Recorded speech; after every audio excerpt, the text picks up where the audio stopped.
I think we got back to the Vale about 4 o'clock in the morning. Can't remember getting back. The boys are still drinking in the bar. Gatlin was still drinking. Gatlin comes up to me and he goes, "Can I get a cigarette?" So we're having a cigarette outside. Shane Williams, Lee Byrne. Gone back in for a few drinks.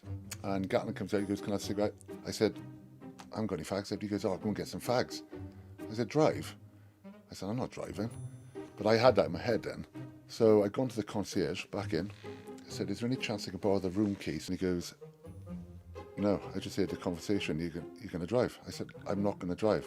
So I'd gone back to the room, got the flathead screwdriver, put it in the ignition, and made my 45-minute journey down the M4 to the service station. And it started to splutter. And I'm thinking, shit, we've run out of fuel. So we managed to get up, pull outside the pump. My mate's gone in for the fags, lifted the seat up, and done the yellow nozzle, started filling up with fuel. And I'm thinking now, sobering up, what the fuck am I doing? And I looked at his nozzle and it said, "This vehicle is battery propelled." So I don't know where the fuck the fuel was going. This copper has pulled up behind. And I'm looking at this copper, he's just opened the cap of his car, started filling up, and he's noticed then. And he goes, "And, what are you doing?" I said, "I haven't got a clue." And I've been arrested a few times in my career. I'm not proud of it. And he goes, "Right, put the golf cart on top of the bank, jump in the car, and it'll all be hush-hush, and you'll be fine." So we're going back down the motorway now, back to the Vale, and the copper sergeant gets on the blower.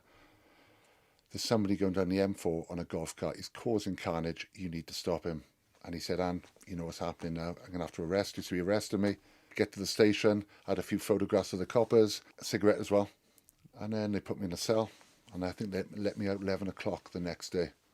Thought I'd blown it all. Never going to play for Wales again. And then Gatlin's rings me. I didn't want to answer it. He goes, "Right, you're going to have to have a little bit of time off. 2 weeks off. You're going to have to have a ban." And he goes, "Have you decided to go anywhere?" I said, "Yeah, I've already booked." He goes, "Were you off?" I said, "I've just booked Amsterdam." So I went to Amsterdam for 4 days. And I came back more sketchy than I went over there.